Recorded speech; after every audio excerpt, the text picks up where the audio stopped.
थोड़ा सा हम लोग रिकैपिचुलेट कर लेते हैं। हम लोग पढ़ रहे थे प्रोकैरियोटिक सेल। इससे पहले कि प्रोकैरियोटिक सेल के बारे में बोले, जस्ट थोड़ा सा देखिए, सेल हम लोग किसको कहते हैं? सेल यानी कोशिका।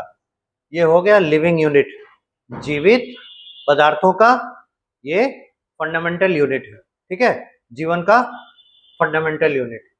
अब इसको हम लोग बांटते हैं किसके आधार पे? On the basis of nucleus, ठीक है। तो न्यूक्लियस के आधार पे सेल हो जाता है दो प्रकार का। एक होता है प्रोकैरियोटिक सेल, ठीक है, हिंदी में प्रोनाउंसिएशन लिख लेते हैं प्रोकैरियोटिक सेल। अब तो कोई दिक्कत नहीं होगा, प्रोकैरियोटिक सेल।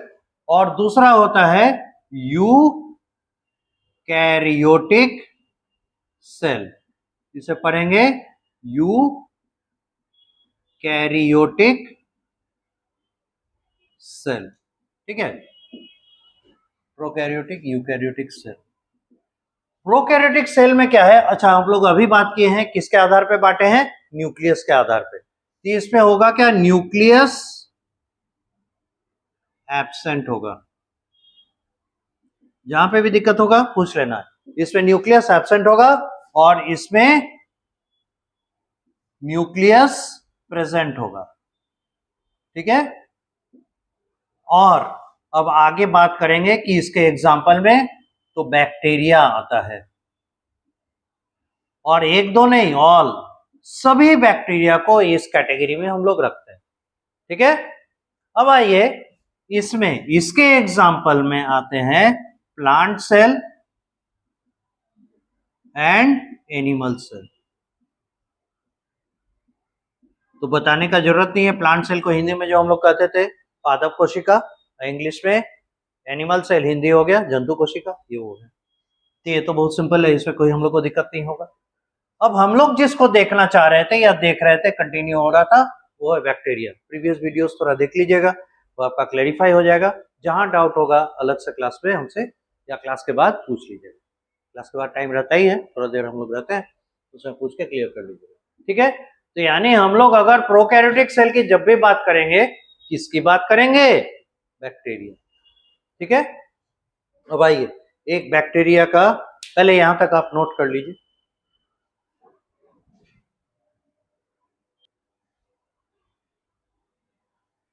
अब देखिए, आपको लगेगा बैक्टीरिया के नाम पे ये क्या कैप्सूल बना के रख दिए हैं, तो सही बात है। बैक्टीरिया का जो सबसे बाहरी दीवार होता है ना, उसको हम लोग ये देख लीजिए ग्लाइकोकैलिक्स और कैप्सूल कह के बुलाते हैं। जनरली बहुत सारे जगहों पे कैप्सूल ही लिखा मिलेगा, ठीक है। ये कैप्सूल सबसे बाहरी दीवार है, उसके अंदर आता है सेल वॉल, ठीक है, CW for sale wall. Hindi में सेल वॉल को क्या कहते हैं जानते हैं ना? कोशिका भित्ति, यही है सेल वॉल। सेल यानी कोशिका, भित्ति यानी वॉल, सेल वॉल। ग्लाइकोकैलिक्स या कैप्सूल, ये नया समझ रहे हैं, तो ये सेल वॉल के बाहर के तरफ रहता है ताकि इसकी सुरक्षा कर सके, इसके प्रोटेक्शन के लिए रहता है। और इसके अंदर इसका प्लाज्मा झिल्ली, यानी इंग्लिश में जिसे कहते हैं प्लाज्मा मेम्ब्रेन, वो रहता है। बोलिएगा हम लोग तो जानते हैं प्लाज्मा मेम्ब्रेन सपाट होता है, स्ट्रेट होता है, ये बीच के तरफ अंदर के तरफ कहां से फोल्ड कर रहा है? तो जानबूझ के करता है ताकि प्लाज्मा मेम्ब्रेन का लंबाई बढ़ जाए। सोचिए अगर हमको वहां से यहां तक सीधे आना पड़ता और वहां से यहां तक आने में एक दो स्टेप चढ़ के उसके बाद आना पड़ रहा है, किसमें ज्यादा डिस्टेंस ट्रेवल हुआ? स्टेप चढ़ के जब आए तो देखिए, तो ये अंदर के तरफ मुड़ गया, ये अंदर के तरफ मुड़ गया, ये अंदर के तरफ मुड़ गया, तब यहां आया। इसका मतलब क्या? इसमें दूरी बढ़ गई ना। तो छोटे से जगह में ज्यादा एरिया कैसे लाएं? यही तरीका है। इस तरीके से ये क्या करता है, इस तरीके से इनर फोल्ड जो बनते हैं, इससे प्लाज्मा मेम्ब्रेन का लंबाई बढ़ जाता है, सरफेस एरिया बढ़ जाता है। तो दरअसल ये क्या है? Plasma membrane. आप उतारते भी चलिए, ये है प्लाज्मा मेम्ब्रेन, जिसे शॉर्ट में PM कहेंगे। और प्लाज्मा मेम्ब्रेन को हिंदी में क्या कहते हैं पता है ना? प्लाज्मा झिल्ली, सुने हैं?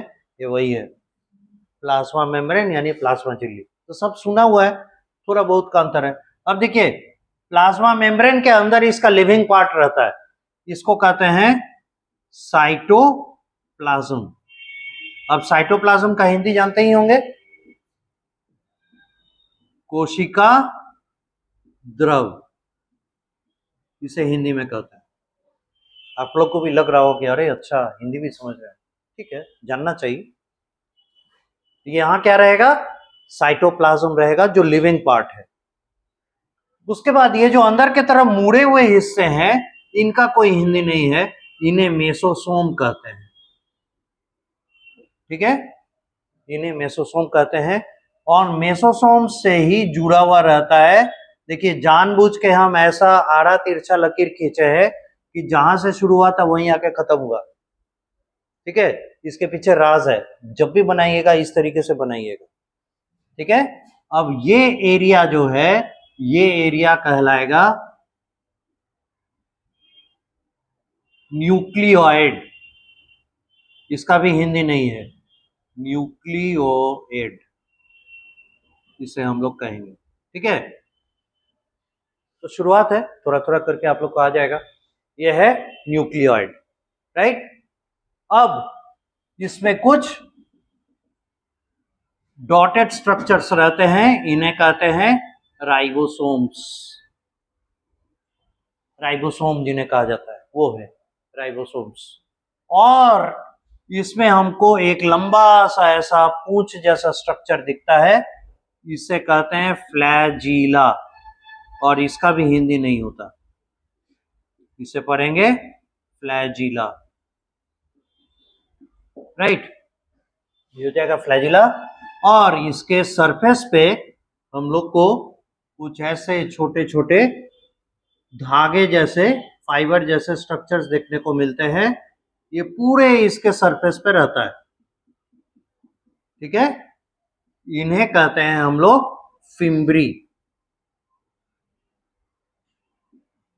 हिंदी में भी उच्चारण लिख देते हैं, इन्हें कहते हैं फिम्ब्री, ऐसे पढ़िएगा, दिस इज फिम्ब्री, ठीक है। और किसी एक जगह पे कुछ इकट्ठे में छोटे छोटे ऐसे ही फिम्ब्री जैसे स्ट्रक्चर्स दिखाई पड़ते हैं, ये अगर नहीं बताए होंगे तो जोड़ लीजिएगा। इन्हें कहते हैं पिल्ली, PILLI, पिल्ली, हिंदी में पिल्ली।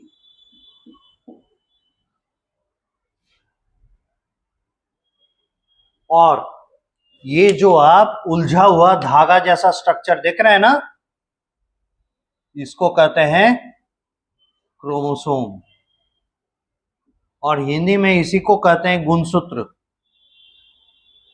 तो आप समझ पा रहे होंगे क्रोमोसोम किसे कहा जा रहा है, ठीक है। तो जो इसमें नया लगे वो नोट कर लीजिए।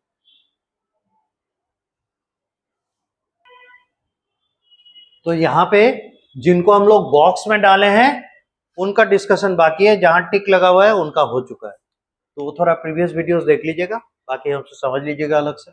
अब आते हैं, हम लोग देखते हैं इसके बारे में पहले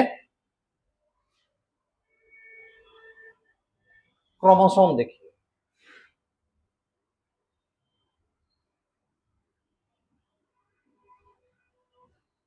अभी हम लोग लिखे हैं इसको गुणसूत्र, तो अब दोबारा रिपीट करने का जरूरत नहीं है, क्रोमोसोम। देखिए ये पहले भी बताए, फिर से समझा रहे हैं कि किसी भी सेल में जिसमें न्यूक्लियस होता है, वो न्यूक्लियस सेल को कंट्रोल कैसे कर लेता है, क्योंकि उसके पास क्रोमोसोम होता है। और क्रोमोसोम में रहता क्या है? उसमें रहता है डीएनए, और उस डीएनए को सजा के रखने के लिए प्रोटीन्स, ठीक है। क्योंकि डीएनए अपने आप में बहुत बड़ा, बहुत विशाल मॉलिक्यूल है, और अगर वो ठीक ठाक से नहीं मेंटेन रहा तो उसके अंदर जो इंफॉर्मेशन है वो इंफॉर्मेशन टूट जाएगा, डिस्ट्रॉय हो जाएगा।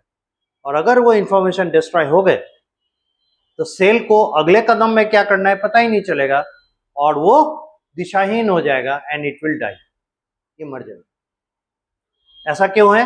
क्योंकि डीएनए में सेल के लिए सारे इंफॉर्मेशन कोडेड रहते हैं, गुप्त भाषा में लिखे रहते, कोडेड रहता है, ठीक है। तो क्रोमोसोम को हम लोग डिफाइन कैसे करते हैं? It is made of DNA and DNA is organized by proteins, ठीक है। ऑर्गेनाइज्ड मतलब हिंदी में सजे हुए, ठीक है, याद रहेगा। बाकी तो कोई ऐसा है नहीं जिसमें हम लोग को दिक्कत होगा। तो है क्या? It is made up of DNA and DNA is organized by proteins. दूसरा पॉइंट, डीएनए का इंपॉर्टेंस यहां समझ ले। डीएनए कंटेन करने का मतलब होता है धारण करना।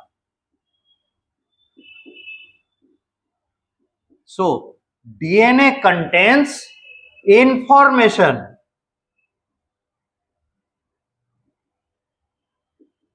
इन सेगमेंट्स। इंफॉर्मेशन मतलब जानते ही हैं, सूचना, और सेगमेंट मतलब हिस्सों में। तो ओवरऑल मतलब क्या निकला? डीएनए में इंफॉर्मेशन रहते हैं टुकड़ों में, है ना, कहीं है, थोड़ा दूर तक है, फिर नहीं है, फिर कुछ इंफॉर्मेशन होगा, फिर नहीं है, इस तरीके से पूरे डीएनए में इंफॉर्मेशन भरे रहते हैं। और इन इंफॉर्मेशन के लिए जो टर्म यूज होता है आप लोग सुनते होंगे, जीन, ये वही चीज है। दीज इंफॉर्मेशन आर, बहुत सारे जगह पे देखिएगा इंफॉर्मेशन लिखता है, गलत है, इंफॉर्मेशन सिंगुलर प्लूरल में एक ही रहता है। These information are called gene,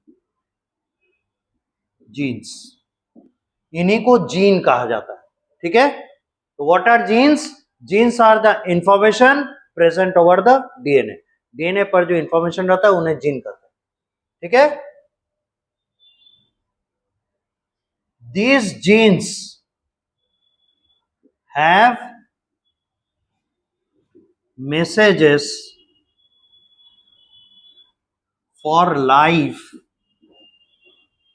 of the cell। इसका मतलब हुआ जिस कोशिका में, जिस सेल में ये डीएनए पर जीन्स पाए जा रहे हैं, उस कोशिका के लिए उन जीन्स पर मैसेज है, कुछ है ना, कार्रवाई करने के लिए इंफॉर्मेशन छुपा हुआ है। इसीलिए ये क्या होता है, इन्हीं इंफॉर्मेशन के मदद से डीएनए क्या करता है, सेल को कंट्रोल करता है। और डीएनए किस में है? डीएनए कैसे उपस्थित है? क्रोमोसोम के फॉर्म में। इसीलिए अल्टीमेटली हम लोग क्या कहेंगे, अंततोगत्वा क्रोमोसोम ही सेल को कंट्रोल कर रहा है, ठीक है। अब आगे देखिए, इसका क्रोमोसोम कहां बैठा हुआ है? साइटोप्लाज्म में बैठा हुआ है ना। इन bacteria the chromosome is present in the cytoplasm, यानी कोशिका द्रव, आपको यहां लिखा ही हुआ है। तो बैक्टीरिया का क्रोमोसोम कहां रहेगा? साइटोप्लाज्म में। और एक चीज और देखिए, ये ऐसे ही नहीं हुआ, इसे जानबूझकर यहां पर जोड़ के रखा गया है ताकि ये जगह पे स्थिर रहे, स्टैटिक रहे, इधर उधर भटक नहीं जाए, नहीं तो क्या होगा, धक्का खाएगा और टूट जाएगा। इट इज हैंग्ड, HANGED, टंगा हुआ है, hanged at a point of mesosome. ये क्या होगा? अब देखिए तो, इन्हें इन्हें इन्हें अभी अभी हम लोग समझे क्या कहते हैं, मेसोसोम। यानी बहुत सारे मेसोसोम में से किसी एक मेसोसोम के साथ इस डीएनए को सेटल करके रखा जाएगा ताकि वो बिखर नहीं जाए। तो इस तरीके से हम लोग पूरा अता पता ठिकाना बता रहे हैं, इसका पूरा एड्रेस बता रहे हैं। साइटोप्लाज्म में किसी एक मेसोसोम के साथ जो अटैच रहता है वो कौन हो जाएगा? क्रोमोसोम। ठीक है, हो गया। अब देखिए, तो आप इस बारे में बात करें कि इसका दोनों एंड मिल गया है, यानी ये रफ है, देखिए ऐसे करके बनाए और लेके इसको जोड़ दिए। ठीक है, अगर इसको खोलें, खुलने के बाद देखिए तो ऐसा हो जाएगा। अगर इसका उलझन हम समाप्त कर दिए, अगर ये उलझा हुआ नहीं रहा है ना, हैंग्ड ऑन नहीं है, एक दूसरे में उलझा हुआ नहीं है, तो फिर ऐसा हो जाएगा। अब देखिए, ऐसा कोई स्ट्रक्चर जिसका स्टार्ट और एंड एक ही जगह से हो उसको साइकिल कहते हैं। पर ये पूरा पूरा सर्कल जैसा तो नहीं लग रहा है, तो सर्कुलर तो कह सकते हैं। गोलाकार है, वो बहुत बड़ा गोला है, तो उसको उमेट कर हम लोग रख सकते हैं ना, ऐसे छोटा करके। तो यही काम किया हुआ है। जैसे घर में देखते होंगे ऊन बिनाता है, स्वेटर बिनाता है ना, निटिंग होता है स्वेटर का। तो आप सोचिए, तो अगर उसके पूरे थ्रेड को खोल दिया जाए तो आपके घर में पैर रखने का जगह नहीं होगा, बिल्डिंग कम पड़ जाएगा। इतना लंबा मीटर में रहता है वो धागा, लेकिन उसको जब वाइंड अप करते हैं, लपेट के रखते हैं, इतने छोटे से बॉल में आ जाता है।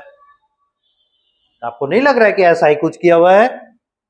एग्जैक्टली इसको लपेट के एक जगह रखा है। अब देखिए, वो लपेट फिर क्या करता है, एक तो पिन लगा देता है या कागज से लपेट देता है ताकि वो उलझन जो है, मतलब वो जो लपेटा हुआ है वो खुल नहीं जाए। तो यहां पे क्या किया, इसके साथ साट दिया इसको, अभी खुल नहीं जाएगा। It is hanged at a point of mesosome. और इंपॉर्टेंट चीज क्या है, the chromosome of bacteria is circular and it is its genetic material.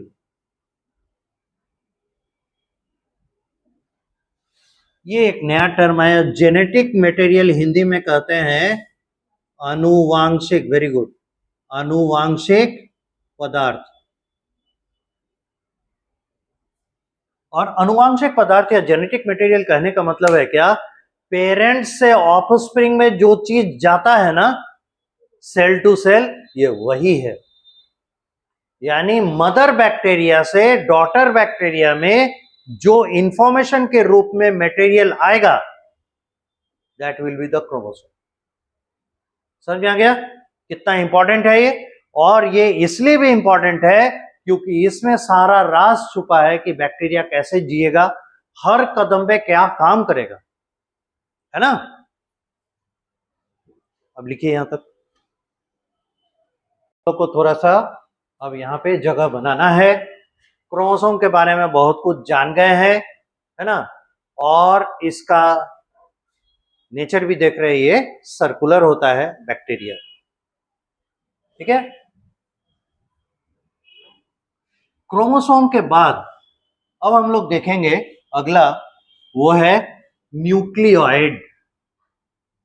अब क्रोमोसोम और न्यूक्लियोइड के बीच में एक रिलेशन तो है जो आप डायग्राम देखने के बाद समझ पा रहे होंगे। नहीं, डायग्राम में देखिए तो ऐसा नहीं लग रहा है कि क्रोमोसोम जहां पे है बैठा हुआ उसी जगह को हम लोग न्यूक्लियोइड कह रहे हैं, लग रहा है ना। और यही सच्चाई है, बैक्टीरिया के सेल में जिस जगह पे क्रोमोसोम है उसी जगह को मेसोसोम कहते हैं। बैक्टीरिया के साइटोप्लाज्म में जहां पर क्रोमोसोम है उसी को, सॉरी मेसोसोम नहीं, कहां गया, न्यूक्लियोइड, हाँ ये रहा, उसको न्यूक्लियोइड कहते हैं। ठीक है, अब देखिए न्यूक्लियोइड जैसा टर्म लाए कैसे, या आप ऐसे कहिए कि बैक्टीरिया में क्रोमोसोम कहाँ पर बैठा है इसे हम देखेंगे किसके मदद से, माइक्रोस्कोप से ही ना देख सकते हैं, क्योंकि खुद बैक्टीरिया माइक्रोस्कोप से दिखता है, तो न्यूक्लियोइड या वो एरिया खुले आंख से कैसे दिखेगा, पॉसिबल ही नहीं। ठीक है, तो होता क्या है, इसका कोई कलर वलर तो होता नहीं, राइट। तो आप जब बैक्टीरिया को माइक्रोस्कोप से देखने का मतलब शुरुआत करेंगे, देखना चाहेंगे, तो आपको ना उसका साइटोप्लाज्म कलरलेस नजर आएगा, क्योंकि इसका तो कोई कलर है नहीं, लेकिन लगेगा कि कुछ है। जैसे कैसे होता है, पानी को हम लोग क्या कहते हैं, वाटर इज कलरलेस, लेकिन पता चल जाता है ना कि वाटर है। क्यों बताइए तो, देखिए कितना दिमाग लगाते हैं। भाई यहाँ फिजिक्स है भाई, पहले ही बोल दे, बोलिए।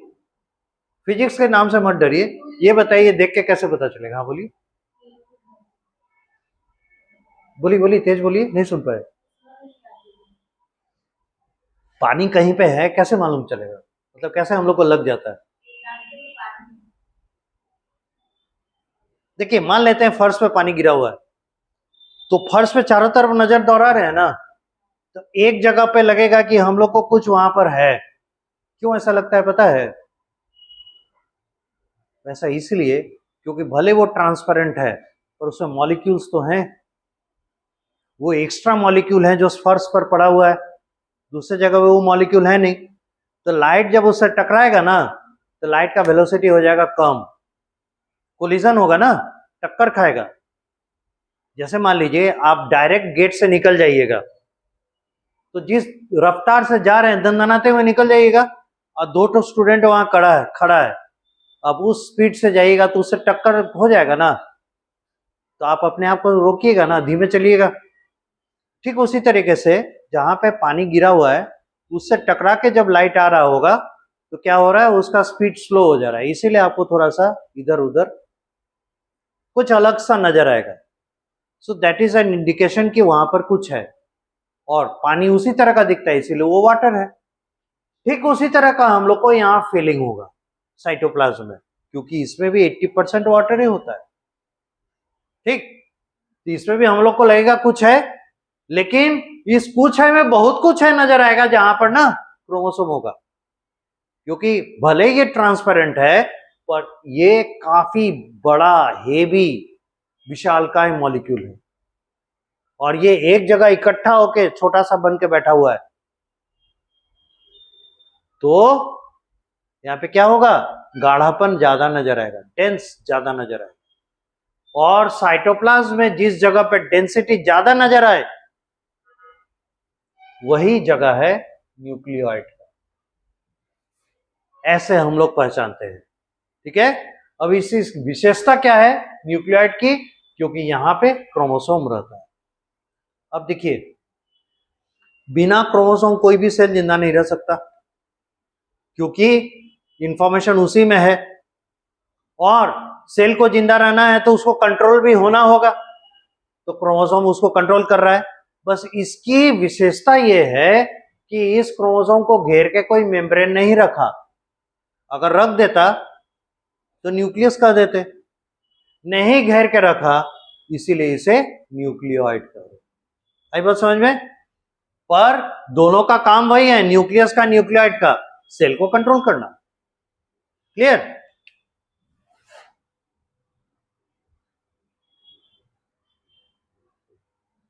अगला है न्यूक्लियोइड, इसके बारे में information number 1, it is the place, place यानी स्थान, it is the place in the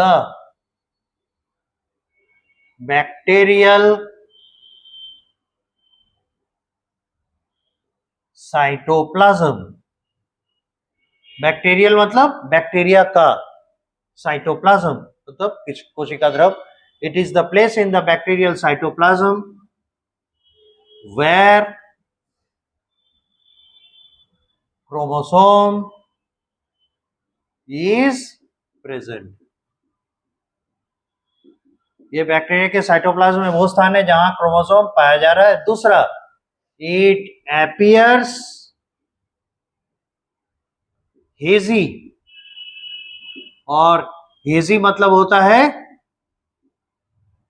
धुंधला, ठीक है, इसे पढ़ेंगे hazy. It appears hazy under microscope, यानी माइक्रोस्कोप की मदद से जब हम देखेंगे इसके साइटोप्लाज्म को तो ये धुंधला नजर आएगा, यानी गाढ़ापन होगा। इसीलिए हम लोग पहचान जाएंगे कि यही वो स्थान, बस यही इसका इंपॉर्टेंस, ठीक है, यहां तक नोट कीजिए। चलिए, हम लोग न्यूक्लियॉइड भी देख चुके,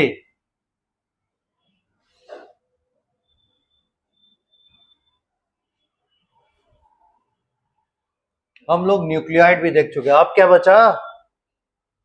पीली।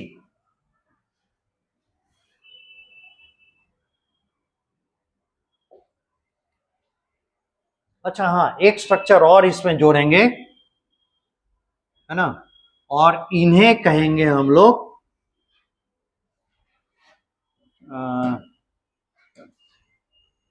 प्लास्मिड।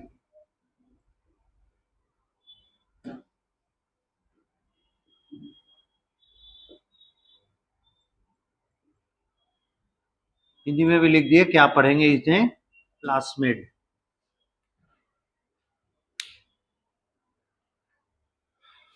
इसके बारे में भी बताएंगे।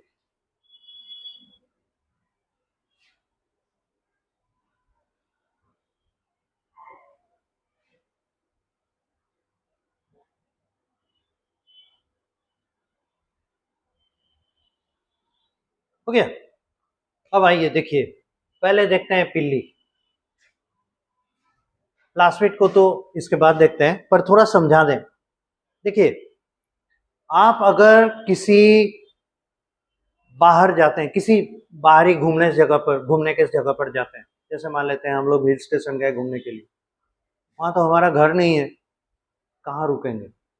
होटल में ही चेक इन करेंगे, ठीक है ना। तो होटल में पहला चीज हम लोग क्या देखते हैं? कमरा साफ सुथरा है कि नहीं, बाथरूम साफ सुथरा है कि नहीं, बेड वगैरह ठीक है कि नहीं, कमरा से व्यू आता है कि नहीं, ये सब देखते हैं ना, तब ना चुनते हैं ये वाला रूम लेंगे या वो वाला लेंगे। और उसके बाद घर के सारे सदस्य वहां आराम से बैठते हैं, खाते पीते हैं, फिर घूमते हैं, फिर आते हैं, फिर आराम करते हैं, ऐसा होता है। अब एक बात बताइए, कमरे का सफाई बहुत जरूरी है कि नहीं? जहाँ पे हम लोग रह रहे हैं, जहाँ पे हम ठहरे हुए हैं, और जितने दिन रह रहे हैं, ठहरे हुए हैं, हर दिन आके सब चीज का सब कवर वगैरह चेंज होना, है ना, फ्लोर क्लीनिंग, बाथरूम क्लीनिंग, ये तो मिनिमम होना चाहिए। इसको कहते हैं, क्या जानते हैं? हाउसकीपिंग, कहते हैं ना, हाउसकीपिंग। और किसी होटल में सबसे इंपॉर्टेंट रोल प्ले करता है कौन? हाउसकीपिंग, ठीक है। और उसका क्या कर्टेसी है, कैसे रिसीव करता है, कैसे बात करता है। उसी तरीके से सेल के अंदर इसके अलावा बाकी कितना सुंदर बिल्डिंग है, कितना अगल बगल में व्यू है, वो सेकेंडरी हो जाता है। सबसे इंपॉर्टेंट होता है, हाँ, साफ सुथरा है बहुत।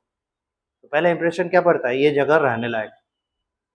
और बगल में और एडिशन में ये सब मतलब साइट सीन्स वगैरह मिल जाता है कमरे से, तो और अच्छी बात है। लेकिन मिनिमम रिक्वायरमेंट क्या, वो हो ना हो, सफाई तो जरूरी है। उसी तरीके से आप जो देख रहे हैं ना, ये क्रोमोसोम, बैक्टीरिया में क्रोमोसोम रखने का जगह कम है, क्योंकि खुद अपने आप में छोटा है, इसलिए वही जीन, वही इंफॉर्मेशन को ये इस पे रखता है, जिसके बिना बैक्टीरिया जिंदा नहीं रह सकता। उन इंफॉर्मेशन को ये रखता है। जैसे हमको न्यूट्रिशन कैसे लेना है, हमको कितने देर के बाद डिवाइड कर लेना है, सेल डिवीजन, है ना, हमको कितना न्यूट्रिशन स्टोर करना है, कितना एनर्जी में कन्वर्ट करना है, एटसेट्रा एटसेट्रा, मूव करना है कि नहीं करना है, ये सब इंफॉर्मेशन क्रोमोसोम पे, ठीक है, क्रोमोसोम वाले डीएनए पे। यानी इन इंफॉर्मेशन का महत्व ये है, इसके बिना ये जिंदा ही नहीं रह पाएगा। तो ये सब इंफॉर्मेशन इसके लिए क्या हो गया? हाउसकीपिंग। तो ऐसे इंफॉर्मेशन यानी ऐसे जीन को हम लोग हाउसकीपिंग जीन कहते हैं, ठीक है, ये एक टर्म लिया गया। तो हाउसकीपिंग जीन यानी जीवित रहने के लिए जरूरी जीन किस पे रहेंगे? इस पे। बाकी जो है, जैसे दूसरा बैक्टीरिया आया, उससे अपने भोजन को कैसे बचाए, उसको कैसे दूर भगाएं, ये सब फाइटिंग स्किल्स जो है ना, वो हाउसकीपिंग नहीं है, वो एडिशनल है। और उन एडिशनल जीन्स को रखा जाता है प्लास्मिड पे। यानी प्लास्मिड निकल कर के आया, ये ऐसे डीएनए हैं जो क्रोमोसोम के अलावे हैं, इसीलिए प्लास्मिड के लिए नाम यूज होता है extra chromosomal DNA. Clear? Plasmid के लिए नाम यूज होगा एक्स्ट्रा क्रोमोसोमल डीएनए। अब आइए, कहता है क्या, पीली ऐसे स्ट्रक्चर्स हैं जो इसके सरफेस पे पतले धागे जैसे होते हैं और ये अंदर से खोखला होता है, हॉलो। ठीक है, ये हॉलो स्ट्रक्चर्स है और इनका यूज क्या है?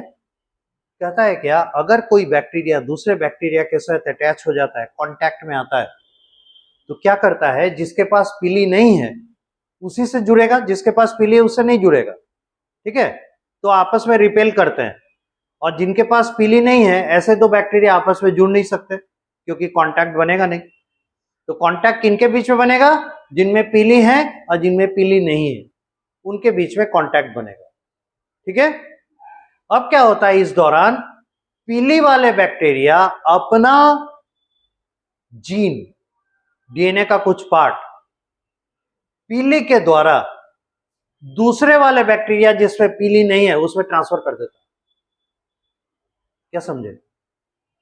पीली के द्वारा एक बैक्टीरिया दूसरे बैक्टीरिया से अगर कांटेक्ट में आया तो अपने जीन को दूसरे बैक्टीरिया में ट्रांसफर कर देता है। इसका मतलब क्या हो जाएगा, इसमें जो प्रॉपर्टी था अब दूसरे बैक्टीरिया में भी चला जाएगा।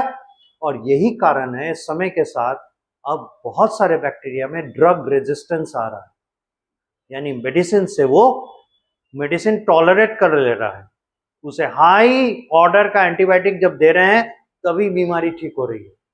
ये बहुत खतरनाक बात है।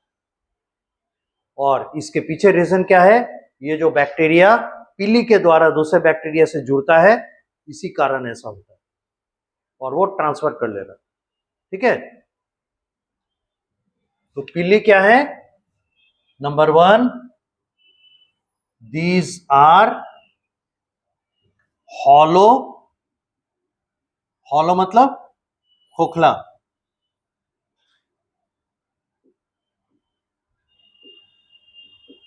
हॉलो, फाइन मतलब बहुत ही पतले, ट्यूब लाइक स्ट्रक्चर्स प्रेजेंट,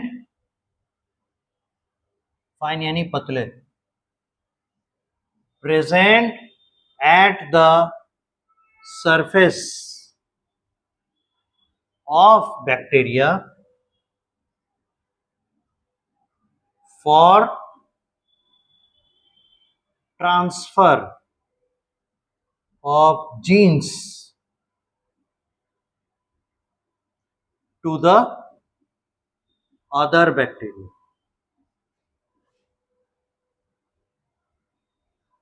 मतलब क्या निकला, पीली ऐसे खोखले, पतले, hollow, fine, tube like structure होते हैं जो कि उसके सतह, सरफेस पे पाया जा रहा है। और इसका काम क्या होगा, for transfer of genes, gene को स्थानांतरित करना, ट्रांसफर करना टू द अदर बैक्टीरिया। ठीक है, इंपॉर्टेंट, पीली are responsible for growing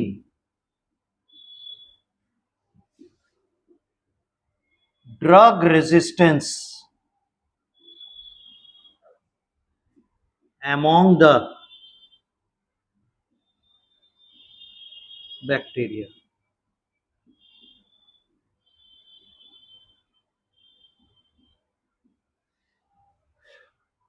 तो मतलब समझ लें, मीली pili are responsible for growing, growing यानी बढ़ता हुआ,